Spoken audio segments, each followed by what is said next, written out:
Hi అండి, అందరికీ నమస్కారం. నేను మీ డాక్టర్ రామచంద్రారెడ్డి, ఆర్థోపెడిక్ సర్జన్, తులసి మల్టీ స్పెషాలిటీ హాస్పిటల్, గుంటూరు. ఈరోజు కామన్గా వచ్చే 2 ఇష్యూస్ గురించి చెప్తానండి ఆర్థోపెడిక్ క్లినిక్లో. ఒకటి నడు నొప్పి, ఒకటి మోకాలు. ఈ నడు నొప్పి గురించి క్లుప్తంగా 2 నిమిషాలు తెలుసుకో. ఏంటంటే చాలా కామన్గా ఈ నడు నొప్పి చాలా మంది చెప్తూ ఉంటారు. ఇది వయసు చిన్న వాళ్ళలో వస్తూ ఉంటుంది, వయసు పెద్ద వాళ్ళలో వస్తుంది. ఇనిషియల్గా వయసు చిన్న వాళ్ళలో వచ్చేదాన్ని యూజువల్గా చాలా మంది ఉండేది ఒకటి మెకానికల్ స్ట్రెయిన్, ఇంకొకటి ట్రామాటిక్. ట్రామా అంటే కింద పట్టడం ఉండి వచ్చే దెబ్బ దగ్గర. మెకానికల్ స్ట్రెయిన్ అంటే చాలా మంది పొజిషన్, కూర్చునే విధానం కానీ, కొంతమంది ఎక్కువ బైక్ నడిపే వాళ్ళు కానీ, ఎక్కువ కొంచెం పడుకునే విధానం కానీ, కొంతమంది చేసే విధానాల వల్ల వచ్చే మెకానికల్ స్ట్రెయిన్ కామన్ గా చూస్తాం. దానికి కొన్ని జాగ్రత్తలు తీసుకుంటే సరిపోతుంది. అది చాలా మంది కూర్చుంటా ఉంటారు, స్ట్రైట్ గా కూర్చుంటా ఉంటారు, సపోర్ట్ తీసుకొని కూర్చోవటం, మరియు సడన్ గా బరువులు ఎత్తకుండా జాగ్రత్తగా ఉండటం. కొంతమంది ఎక్కువ బైక్ జర్నీస్ కానీ ఎక్కువ ట్రావెలింగ్ చేస్తూ ఉంటారు. ట్రావెలింగ్ చేసినప్పుడు కొంచెం వెనక్కి సపోర్ట్ తీసుకొని కూర్చోవటము, లేదంటే ఎక్కువ జర్నీలు చేయకుండా కూర్చోవటము. ఇంకొకటి చాలా మంది ఈ ల్యాప్టాప్, మూవీస్ చూసేటప్పుడు బోర్ల పండుకొని చూస్తూ ఉంటారు. సో దానివల్ల ఏమైందంటే ఎక్కువ నడుము మీద ఒత్తిడి పడతా ఉంటుంది. దానివల్ల చిన్నగా ఒక పీరియడ్ ఆఫ్ టైం ఎక్కువ కండరాల మీద ఒత్తిడి పడి విధంగా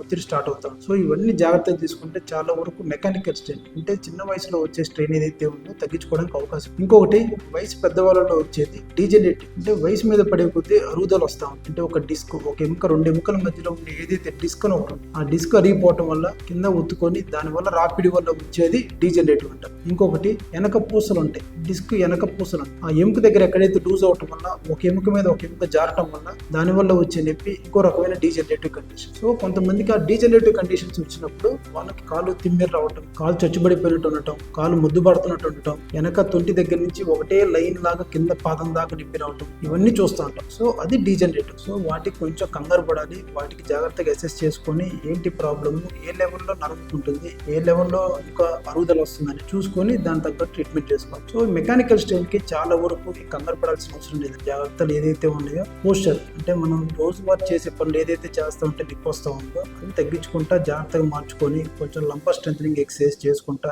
జాగ్రత్తగా ట్రీట్మెంట్ తీసుకుంటే కేవలం భయపడాల్సిన అవసరం లేదు. ఈ పూర్ పోస్చర్ వల్ల అంటే ఏదైతే పోస్చర్ మనం కూర్చుంటున్నామో ఆ పోస్చర్ మార్చుకోగలిగితే సాధ్యమైనంత వరకు ఈ మెకానికల్ స్ట్రెయిన్స్ అనేది చాలా వరకు ఈ వయసు తక్కువ ఉన్న వాళ్ళు, కుర్ర వాళ్ళు అంటే 20 సంవత్సరాల నుంచి 40 సంవత్సరాలు వచ్చే వాళ్ళు తగ్గించుకోవడానికి అవకాశం ఉంటుంది. ఇంకొకటి ఆఫీస్ అవర్స్, లాంగ్ స్టాండింగ్ చాలా మంది సిస్టమ్ ముందర కూర్చొని ఉంటారు. దానివల్ల ఏమైందంటే పైన భాగం బరువు అంతా కూడా నడుము భాగంలో పడతాం. సో ఇవన్నీ కొంచెం తగ్గించుకొని వెనక్కి సపోర్ట్ గా మన సైడ్ సపోర్ట్ గా అనుకొని కూర్చోవడం వల్ల చాలా వరకు తగ్గించుకొని ఈ నొప్పిని నివారించే అవకాశం ఉంది. థ్యాంక్ యూ అండి. మరిన్ని వీడియోస్ కోసం మా ఛానల్, మా పేజీని సబ్స్క్రైబ్ చేసుకోండి, ఫాలో అవ్వండి. Thank you.